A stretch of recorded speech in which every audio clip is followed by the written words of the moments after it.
सीमा घर जाती है, प्रीतम खुश हो रहा है।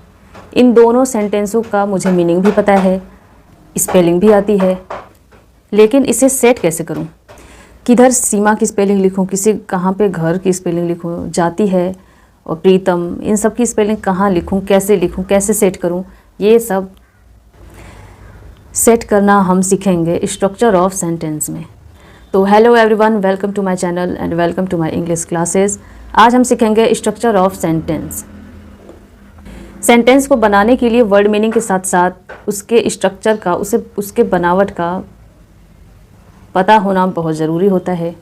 और जब ये पता हो जाता है तो हम बड़े से बड़े सेंटेंस को भी ट्रांसलेट कर सकते हैं, और इंग्लिश बोलना तो फिर और भी आसान हो सकता है।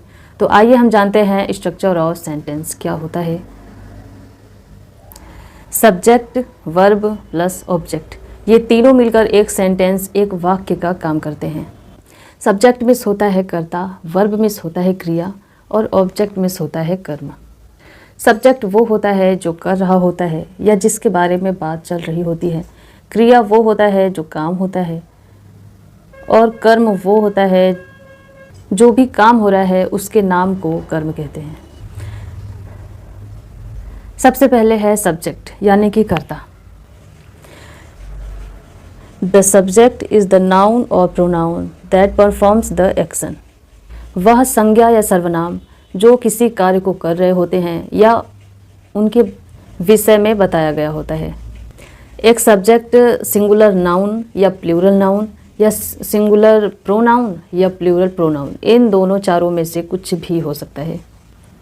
जैसे सिंगुलर नाउन है रिया, प्रिया, एप्पल, टेबल, चेयर, या किसी का भी नाम हो गया जो एक है, एक वस्तु है, व्यक्ति है, वह सिंगुलर नाउन हो गया। Plural noun apples, girls, tables, copies, यानी कि कोई भी वस्तु या कोई भी व्यक्ति एक से ज़्यादा हो। यहाँ पे है singular pronoun, he, she, it, this, that, ये हो गया सिंगुलर प्रोनाउन। और ये यहाँ पे है प्लूरल प्रोनाउन यानी कि यू, दे, दिस, दोज, जिसे एक से ज़्यादा के लिए हम यूज करते हैं। सब्जेक्ट के रूप में ये आपका कुछ भी हो सकता है, जैसे वह अपने घर जा रही है। दिस इज टेबल, यह एक मेज है। दिज, ये दिए हैं। अभी जब तक आप सब्जेक्ट, वर्ब, ऑब्जेक्ट तीनों को नहीं जान जाते, इनकी डिफिनीशन नहीं जान जाते, तब तक आप न समझ पाएंगे, न उसे निकाल पाएंगे, न उसे बना पाएंगे। इसलिए सबसे पहले डिफिनीशन देख लीजिए और फिर हम लास्ट में इसको निकालना, इसको बनाना सीखेंगे। नेक्स्ट है आपका वर्ब यानी कि क्रिया। क्रिया वह होता है, the action done in a sentence is called verb. क्रिया वह होता है जो वाक्य में कोई भी कार्य किया गया हो। आना जाना, उठना बैठना, खाना पीना, जितने भी काम होते हैं वो होता है क्रिया।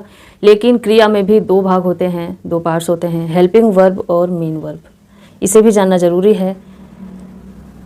हेल्पिंग वर्ब होता है सहायक क्रिया, जो वाक्य की स्थिति को बताने का काम करता है कि वाक्य में जो किया गया कार्य है या वाक्य की जो स्थिति है वह किस समय में किया गया है या किस समय में बोला गया है, तो वह स्थिति बताता है। जैसे रामू घर जाता है या रामू घर जाता था या रामू घर जाएगा, तो ये जो स्थिति है ये बताता है आपका हेल्पिंग वर्ब। जैसे is, am, are, was, were, ये तो इंग्लिश में हो गया। Has, have, do, did, will, shall, ये आपका इंग्लिश में हो गया हेल्पिंग वर्ब। और ये वाक्य को पूरा होने में सहायता करता है, इसके बिना वाक्य पूरा नहीं हो सकता। हेल्पिंग वर्ब वाक्य में होता ही होता है। दूसरा है मेन वर्ब यानी कि मुख्य क्रिया। मुख्य क्रिया वह है जो कुछ भी काम है, कोई भी काम हो, जैसे कम, गो, आना जाना, खाना पीना, चिल्लाना, रोना, बैठना, खाना पकाना, याद करना, ये सब क्या हो गया आपका मुख्य क्रिया, जो मेन काम होता है। मुख्य क्रिया बिना वाक्य पूरा हो सकता है, क्योंकि ये रहे न रहे वाक्य पे कोई प्रभाव नहीं पड़ता है, लेकिन हेल्पिंग वर्ब का होना बहुत ज़रूरी होता है।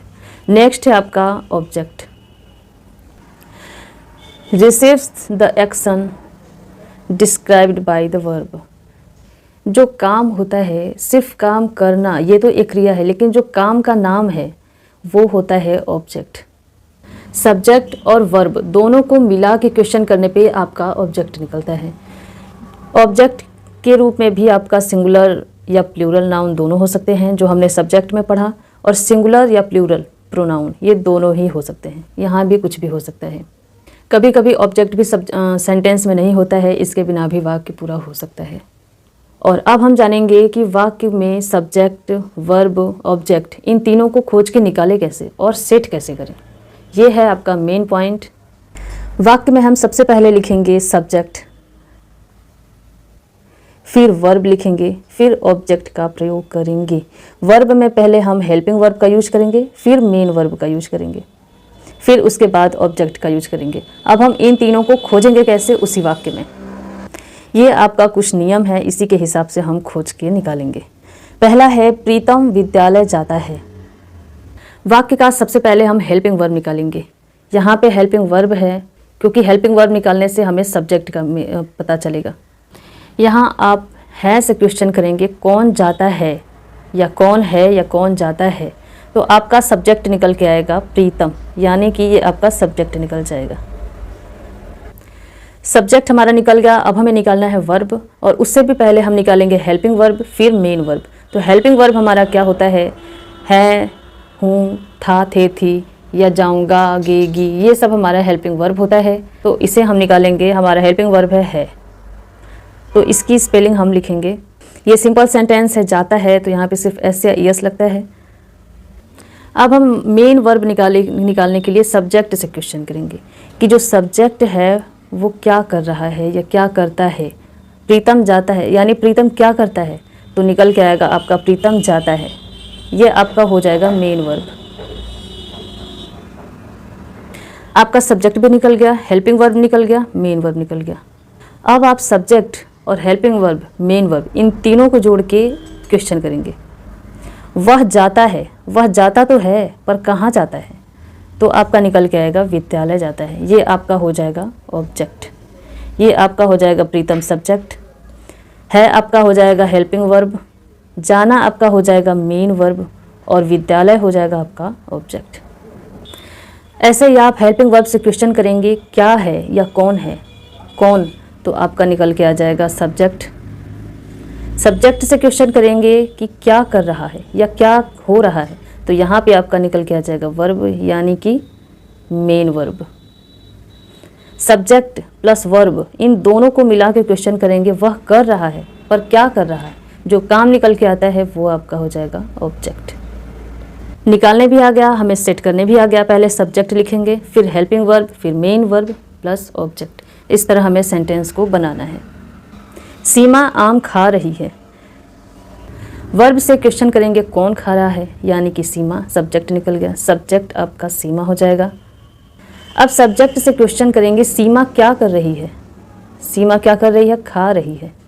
हेल्पिंग वर्ब आपका लास्ट में स्थिति बता ही रहा है खा रही है, इसका हो जाएगा इज। खा रही है ईटिंग हो जाएगा। सीमा खा रही है पर क्या खा रही है, सीमा आम खा रही है, ये आपका हो जाएगा ऑब्जेक्ट। जो भी काम निकल कर आता है, जो काम का नाम होता है, वो आपका हो जाता है object. Seema is eating mango, Seema आम खा रही है। तो कोशिश है आपको सेंटेंस समझ में आया होगा। ये आपका हो गया स्ट्रक्चर ऑफ सेंटेंस। अभी तो ये सिर्फ एक स्ट्रक्चर था, एक नाम मात्र था। अभी इसकी गहराई और भी ज़्यादा है। सेंटेंस और बड़े बड़े होते हैं, उसे जोड़ा कैसे जाता है, उसमें एडजेक्टिव भी होता है और भी बहुत कुछ होते हैं। वो सब कहाँ लगता है, कैसे लगता है, ये आप जानेंगे अगले वीडियो में। वीडियो आपको देखने में समझ में आई हो तो चैनल को सब्सक्राइब करें, ताकि और भी जो वीडियोज़ हो, जो भी पढ़ाया जाए वो आप देख सकें। तब तक के लिए धन्यवाद।